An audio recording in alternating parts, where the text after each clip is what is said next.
अगला प्रश्न है हमारे पास, जांच कीजिए कि 2x ऋण 1 x ऋण 3 बराबर x धन 5 और x ऋण 1 द्विघात समीकरण है।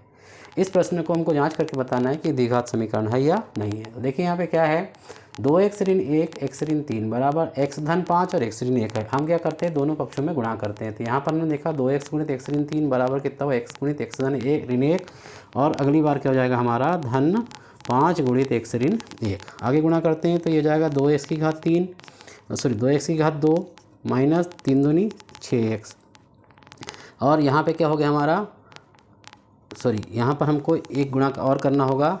क्या हुआ, 2x का गुणा किया हमने, ऋण 1 का गुणा करेंगे x ऋण 3 के साथ, बराबर x का गुणा किया हमने x ऋण 1 और धन 5 का गुणा किया x ऋण 1 के साथ। अंदर गुणा करते हैं तो क्या निकल रहा है हमारा, 2x की घात 2 ऋण 6x ऋण x ऋण ऋण धन 3 एकम 3 बराबर इधर x की घात 2 ऋण x एकम x धन 5 एकम 5x ऋण 5 एकम 5। यहाँ पर देख रहे हैं हम इसको पक्षांतर के सबको जब एक तरफ लेके आते हैं तो यहाँ हुआ 2x की घात 2 और ये वाला आ जाएगा ऋण x की घात 2। फिर यहाँ पर है हमारे पास 6x और ऋण x कितना है, ऋण 7x, और इधर से क्या होगा 5x में से x घट जाएगा तो ऋण 4x। यहाँ पर धन 3 है और यहाँ से आ जाएगा धन 5 बराबर 0। अब क्या देख रहे हैं हम, 2x स्क्वायर में से x स्क्वायर जाएगा तो कितना हो जाएगा x स्क्वायर, 7 और ऋण 4 दोनों माइनस के है तो 11x हो जाएगा, और धन 5 और 3 8। अब यहाँ पर देख रहे हैं कि बहुपद की अधिकतम घात कितनी आ रही है, 2 आ रही है, इसलिए क्या कहलाएगा, ये द्विघात समीकरण है। तो इस प्रकार से हम इसकी जांच कर सकते हैं कि दिया गया समीकरण जो है वो द्विघात समीकरण है या नहीं है। अगला प्रश्न है हमारा, समरूप त्रिभुजों के गुण लिखो। तो समरूप त्रिभुजों गुण क्या होते हैं कि संगत कोण जो होंगे वो बराबर होते हैं, और संगत भुजाएं कैसी होगी, अनुपातिक होंगी। संगत कोण क्या होगा, जैसे हमारे पास में ये 2 त्रिभुज हो गए। अब यहाँ पर दोनों त्रिभुज में देख रहे हैं, ये वाला कोण इसके बराबर होगा, ये वाला कोण इसके बराबर होगा, ये वाला कोण इसके बराबर होगा। संगत भुजाएं कैसी होगी, अनुपातिक होगी, यानी इसके अनुपात में ये आएगी, इसके अनुपात में ये आएगी और इसके अनुपात में ये आएगी। इस प्रकार से संगत कोण बराबर होंगे और संगत भुजाएं अनुपातिक होगी। अगला प्रश्न है हमारा, 140 को अभाज्य गुणनखंड के रूप में व्यक्त करना है। तो क्या करेंगे हम, सबसे पहले 140 2 का भाग देंगे तो कितना जाएगा, 2 7 14 70 होगा। फिर 2 का भाग देंगे तो 35 बार जाएगा। फिर 2 का तो जाएगा नहीं, 3 का नहीं जाएगा, 4 का नहीं जाएगा, 5 का जाएगा 7 बार, और लास्ट में 7 का भाग 1 बार। इस प्रकार क्या मिला हमको, 140 बराबर 2 गुणित 2 गुणित 5 गुणित 7 गुणित 1। ये अभाज्य गुणनखंड के रूप में इसको व्यक्त कर दिए। इसी प्रकार दूसरा सवाल है हमारे पास। अगला प्रश्न है, एक द्विघात बहुपद ज्ञात करो जिसके शून्यकों का योग कितना है, 1/4 और गुणनफल है कितना है, ऋण 1 है। तो बहुपद बराबर क्या होता है हमारा, बहुपद बराबर होता है x स्क्वायर ऋण शून्यकों का योगफल, शून्यकों का योगफल गुणित x और धन गुणनफल, शून्यकों का गुणनफल। तो क्या कहेंगे हम, x स्क्वायर ऋण शून्यकों का योगफल कितना दे रहा है, 1/4 गुणित x धन कितना दे रहा है हमको, गुणनफल ऋण 1। अगले स्टेप में क्या हो जाएगा, x स्क्वायर ऋण 1/4 गुणित x और ऋण 1, 4 का गुणा कर देंगे तो 4x का स्क्वायर ऋण x ऋण 4। ये हमारा होगा बहुपद। इस प्रकार से हम अगर बहुपदों के हमको शून्यकों के योगफल और गुणनफल दिया हो तो हम बहुपद इस प्रकार से ज्ञात कर सकते हैं। अगला प्रश्न है हमारा, AP के प्रथम 4 पद लिखो जिसमें प्रथम पद 10 है और सार्वंतर भी 10 है। तो क्या हो जाएगा हमारा, प्रथम 4 अपने को क्या निकालना है, 4 पद लिखना है बोलता है प्रथम। तो हमारा प्रथम पद क्या होता है, हम डायरेक्ट लिखेंगे, प्रथम पद A होता है। द्वितीय पद क्या होता है हमारा, द्वितीय पद होता है हमारा A + D। इसी प्रकार तृतीय पद क्या हो जाएगा हमारा, तृतीय पद हो जाएगा हमारा A + 2D, और चौथा पद, 4 पद लिखना है तो चतुर्थ पद क्या निकलेगा हमारा, A + 3D। अब मान रखेंगे तो A का मान कितना हो गया, 4। दूसरी बार में A का मान कितना हो गया, 10। दूसरी बार में कितना हो जाएगा, 10 धन 10। तीसरा क्या हो जाएगा, 10 धन 2 गुणित 10। चौथा पद क्या होगा, 10 धन 2 गुणित 3 गुणित 10। इस प्रकार क्या हो जाएगा, 10 यहाँ हो गया कितना, 20, यहाँ कितना होगा, 10 दूनी 20 और 10 30, और यहाँ कितना होगा 40। तो प्रथम 4 पद क्या निकल जाएंगे हमारे, प्रथम 4 पद होंगे हमारे, 10 होगा, 20 होगा, 30 होगा और 40 होगा। इस प्रकार से हमारी AP क्या बनेगी, प्रथम 4 पद 10 20 30 और 40 बनेगी। अगला प्रश्न है हमारा, द्विघात बहुपद x स्क्वायर धन 7x धन 10 के शून्य ज्ञात करो और सत्यता की जांच करो। द्विघात समीकरण संबंधित हमारा प्रश्न है। सबसे पहले तो हम इसके द्विघात समीकरण के मूल ज्ञात कर लेते हैं, चाहे कि शून्य ज्ञात कर लेते हैं। शून्य ज्ञात करना है तो इसको शून्य के बराबर लिखना होगा। तो हल हो गया हमारा x स्क्वायर + 7x + 10 = 0। शून्य ज्ञात कर रहे हैं तो हमने इसको शून्य के बराबर लिख दिया। अब क्या होगा, इसके प्रथम के दो पद को दो भागों में तोड़ दो। तो ऐसे दो भागों में तोड़ना है कि जोड़ने पर 7 आए, गुणा करने पर 10 आए। तो जोड़ने पर 7 क्या हो जाएगा हमारा 5 धन 2 होगा गुणित x धन 10 बराबर 0। 5 और 2 7 x हो जाएगा। आगे क्या होगा एक्स स्क्वायर माइनस अंदर गुणा करेंगे तो हो जाएगा कितना प्लस 5x धन 2x धन 10 बराबर 0। आगे क्या हो जाएगा हमारा एक्स स्क्वायर में से दोनों पद में क्या करेंगे हम x को कॉमन निकालेंगे तो x धन 5 बचेगा, धन 2 को कॉमन निकालेंगे तो x धन 5 यहाँ पर भी बचेगा, क्योंकि अंदर गुणा करेंगे 2 का तो 5 दूनी 10 हो जाएगा। अगले स्टेप में क्या होगा एक्स स्क्वायर धन 5x धन 2 का गुणा करेंगे तो 2x धन 10 बराबर 0 हो गया।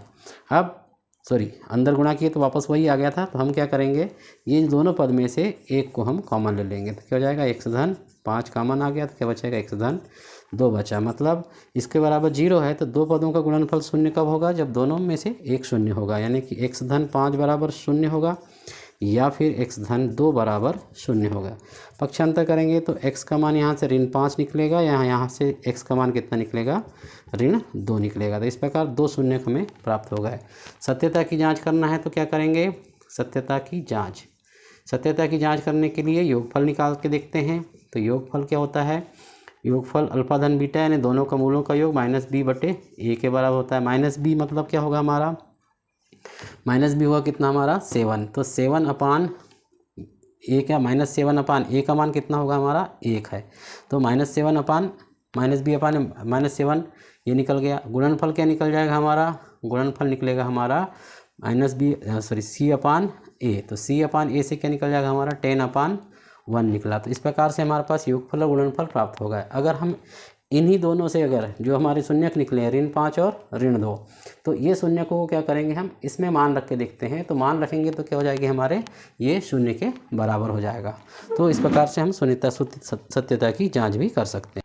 अगला प्रश्न है हमारा HCF 306 और 657 का दिया 9, LCM जो है 306 और 357 का हमको ज्ञात करना है। तो कैसे क्या करेंगे, हमें पता है कि संख्याओं का गुणनफल बराबर संख्या का गुणनफल किसके बराबर होता है HCF गुणित LCM के बराबर होता है। संख्याएं क्या है हमारे पास में 306 है गुणा 657 बराबर HCF कितना निकल रहा है इसका 9 दिया है और LCM हमको ज्ञात करना है। तो LCM बराबर क्या निकल जाएगा, LCM बराबर निकलेगा 306 गुणित 657 बटे 9 के 9 इसके नीचे में जाएगा।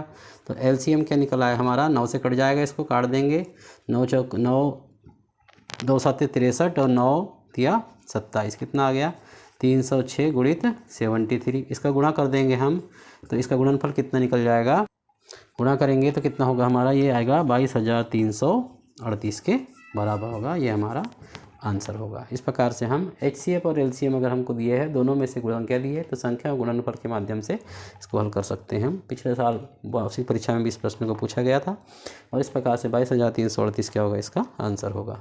अगला प्रश्न है इसका शून्य ज्ञात करना है x स्क्वायर इन 2x ऋण 8 के। तो क्या करना है शून्य ज्ञात करना है तो इसको शून्य के बराबर लिखना होगा।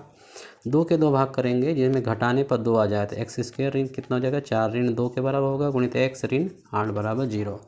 अंदर गुणा करते हैं तो क्या निकल रहा है x स्क्वायर ऋण 4x, ऋण का गुणा ऋण से करेंगे धन 2x होगा ऋण 8 बराबर 0 हो जाएगा। यहाँ सामने के 2 पद पीछे के 2 पद हैं, सामने के 2 पद से x कॉमन निकलेगा तो x ऋण 4 बचेगा और पीछे के पद से 2 बाहर निकलेगा तो यहाँ भी x ऋण 4 बचेगा। आगे की स्टेप में क्या हो जाएगी हमारी x ऋण 4 दोनों में से उभयनिष्ठ आएगा तो क्या बचेगा x धन 2 बचेगा बराबर 0 होगा। अब 2 में से कोई एक संख्या शून्य के बराबर लिखेंगे मतलब x ऋण 4 बराबर 0 या फिर x धन 2 बराबर 0।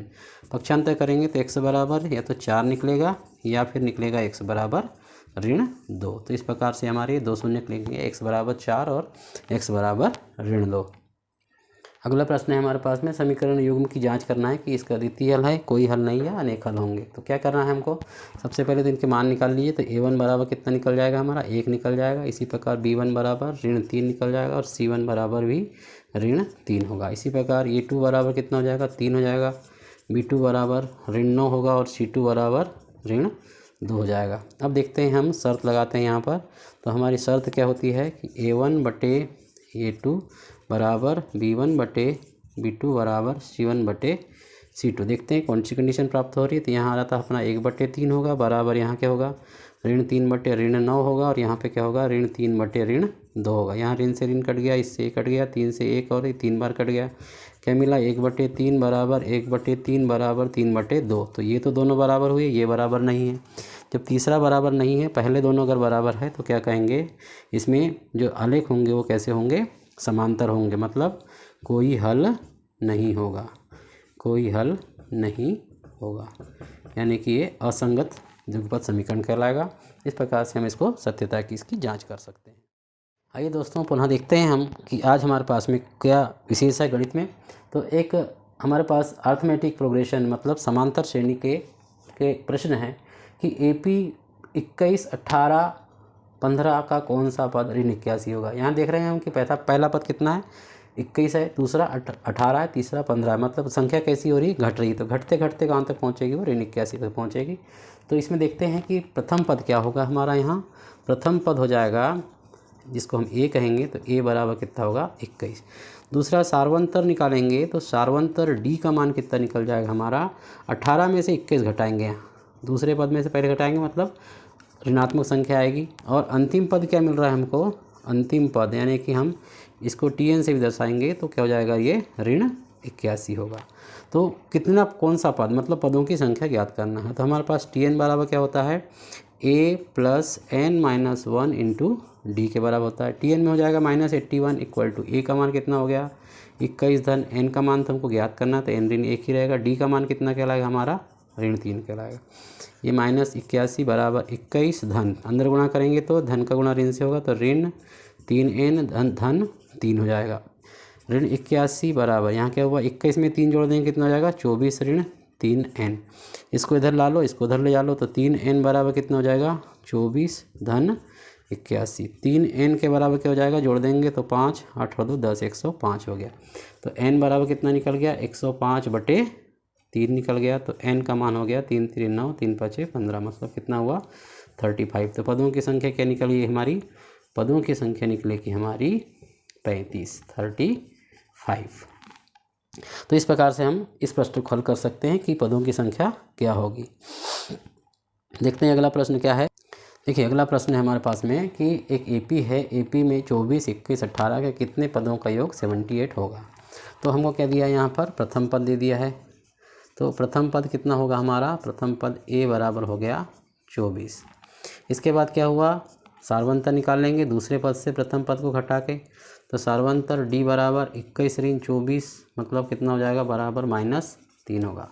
पदों का योग कितना दे रहा है हमको, योग SN बराबर दे दिया है कितना 78। कितने पदों का योग बोल रहा है, तो n बराबर हमको ज्ञात करना होगा। तो SN बराबर क्या होता है हमारा, n/2 into 2a + n-1 into D होता है। SN का मान हमको दिया है 78, n का मान हमको ज्ञात करना है, तो n/2 रहने दो। 2 इंटू a का मान कितना दे दिया हमको 24 दे दिया, धन n का मान तो दिया नहीं है, -1 इंटू D का मान कितना हो गया -3 हो गया। अब 78 बराबर n/2 ऐसी रहेगा, 24 दूनी 48 हो गया, ऋण 3n धन 3 हो जाएगा। 48 में 3 जोड़ देंगे तो 51 हो जाएगा, और ये 2 का इधर गुणा कर देंगे तो 2 8 16, 2 7 14 और 1 15, इधर 156 हो गया। बराबर कितना हो गया, n गुणित 48 और 3 51, यहाँ 51 हो गया, -3n हो जाएगा, या 156 equal to 51n - 3n square. सबको इधर ला लेंगे तो क्या होगा 3n square -51n equal to कितना होगा 156 इक्वल टू 0। 3 का भाग कर देंगे तो कितना हो जाएगा n स्क्वायर -17n ऋण 3 5 15 और 3 दूनी 6 52 बराबर 0। इस प्रकार से हमारे पास एक युगपत द्विघात समीकरण बन गया। इस द्विघात समीकरण को हल कर देंगे तो कितना हो जाएगा हमारे पास, 17 के 2 भाग करेंगे जिसको गुणा करने पर 52 आ जाए तो 13 और 4 हो जाएंगे। तो n स्क्वायर ऋण, इसको लिख देंगे 13n ऋण 4n ऋण 52 बराबर 0। इनसे हमको n कॉमन निकल जाएगा तो n-13 बच जाएगा, और -4 कॉमन निकल जाए तो n- यहाँ भी 13 बराबर 0। तो n बराबर कितना हो जाएगा, n-13 बराबर 0 या n-4 बराबर 0। तो क्या हो जाएगा, n बराबर कितना हो जाएगा 13, या फिर n बराबर कितना होगा 4 होगा, यानी 4 पदों का योग या n का मान 13 पदों का योग अगर ऋणात्मक लेके चलेंगे तब भी हमको 78 प्राप्त हो जाएगा।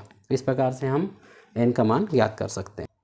अगला प्रश्न है हमारा, दो संख्याएं ज्ञात करो जिनका योग 27 है तथा गुणनफल 182 है। तो क्या करेंगे, पहली संख्या हमने x मान ली, दूसरी संख्या y मान ली। तो क्या हो रहा है, योग 27 है बोलता है। तो क्या कहेंगे हम, x धन y बराबर कितना हो जाएगा 27, इसको समीकरण 1 कहेंगे। गुणनफल कितना है 182 है, मतलब x गुणित y बराबर कितना हो जाएगा हमारा 182, समीकरण नंबर 2। तो इस प्रकार से दो संख्या हमारे यहाँ प्राप्त हो गई। अब यहाँ से क्या करेंगे हम, या तो x का मान इसमें रख दें या तो y का मान इसमें निकाल के रख दें। तो क्या हो जाएगा हमारे पास में, गुणनफल बोल रहा है, चूँकि हमको संख्याओं का गुणनफल कितना है 182 बोल रहा है। तो हम x का यहाँ से मान निकाल लें और यहाँ रख दें, या तो फिर यहाँ से x का मान निकाल के यहाँ रख दें। तो क्या हो जाएगा, x बराबर यहाँ निकल जाएगा 182/y, और इसको हम समीकरण 3 दे देते हैं। तो समीकरण 3 में क्या करेंगे हम, समीकरण 1 में x का मान रख दो। x का मान रखने पर क्या हो जाएगा हमारे पास 182/y धन y बराबर कितना हो गया 27। y का गुणा कर देंगे तो 182 धन y का वर्ग बराबर कितना हो जाएगा 27y। इस प्रकार से हमारा द्विघात समीकरण प्राप्त हो गया, y का स्क्वायर माइनस 27y प्लस 182 बराबर 0। अब हमको इसको द्विघात समीकरण को हल कर देंगे। चाहे तो हम इसको सूत्र विधि से भी कर सकते हैं। अगर हम y का मान निकालेंगे तो -b plus minus √b² minus 4ac पूरे के अपान में 2a। y का मान निकल जाएगा -b मतलब माइनस 27 हो जाएगा, प्लस 27 प्लस माइनस √27 का स्क्वायर माइनस 27 का स्क्वायर माइनस 4 × 1 × 182 अपान कितना हो जाएगा यहाँ पर 2 × 1। y का मान हो जाएगा 27 धन ऋण √27 का वर्ग कितना हो जाएगा 729 हो जाएगा, 729 धन ऋण, यहाँ पे 4 का गुणा करेंगे तो 4 दूनी 8 और 4 8 32 की 2 हासिल का 3, 4 दूनी 8 4 8 32 की 2 हासिल का 3, 4 एकम 4 और 3 7, 728/2। तो y बराबर कितना निकल जाएगा 27 धन ऋण √729 में से 728 घटा देंगे कितना बचेगा 1/2। तो y बराबर कितना निकल जाएगा 27 धन ऋण 1/2। अब धन चिन्ह लेने पे y का मान कितना निकल जाएगा 28/2 मतलब 14, और ऋण चिन्ह लेने पे y का मान कितना निकल जाएगा 26/2 मतलब 13। तो इस प्रकार से हमारे पास दो संख्या निकलेगी, कौन कौन सी 13 और 14। तो ये जो दो संख्याएं होगी वो क्या होगी 13 और 14 होगी। चाहो तो हम यहाँ पर भी y का मान रख के निकाल सकते हैं। y का मान 14 रखेंगे तो 14 × 13 फिर 182 हो जाएगा। तो यहाँ से चाहे तो हम y का मान 14 रखेंगे तो 13 निकल आएगा, 13 रखेंगे तो 14 निकल आएगा। तो इस प्रकार से हम इसको हल कर सकते हैं। अगला प्रश्न है हमारा, गुणनखंड विधि से समीकरण के मूल ज्ञात करना है। x² ऋण 3x धन 10 बराबर 0। क्या करना होगा, हल सबसे पहले तो गुणनखंड करना है, मतलब बीच के पद को तोड़ना होगा। तो x² ऋण बीच का पद 3 है, 3 कैसे 2 भाग करें, जोड़ने पर कितना हो जाए 3 आ जाए और गुणा करने पर 10 आ जाए। तो क्या हो जाएगा यहाँ पर ऋण 3x ऋण 10 है, सॉरी ऋण 10 आ जाए तो घटाने पर आना चाहिए, मतलब क्या हो जाएगा 5 में से हम 2 को घटा देंगे तो 3 आ जाएगा, 5 का गुणा अगर हम 2 से करते हैं तो 10 हो जाएगा। इस प्रकार 0 अंदर गुणा करते हैं तो x² ऋण 5x ऋण 2x ऋण 5x धन 2x ऋण 10 बराबर 0। यहाँ से दोनों पद में से क्या निकल जाएगा, x कॉमन निकला तो x ऋण 5 होगा, धन 2 कॉमन निकलेगा तो यहाँ पे भी x ऋण 5 आएगा, बराबर 0 हो गया। आगे क्या होगा, x का वर्ग माइनस 5x यहाँ होगा, धन 2 एक कम 2x ऋण 5 दूनी 10 फिर से आता। तो हम क्या करते हैं यहाँ पर x ऋण 5 को कॉमन ले लेंगे तो क्या हो जाएगा x धन 2 बराबर 0। यानी कहने का तात्पर्य हुआ कि अब या तो x ऋण 5 बराबर 0 होगा या फिर x धन 2 बराबर 0 होगा। पक्षांतर कर देंगे तो x बराबर 5 होगा या x बराबर ऋण 2 होगा। इस प्रकार से हमको ये दो मूल प्राप्त हो गए को हम आंसर के रूप में प्रदर्शित कर सकते हैं।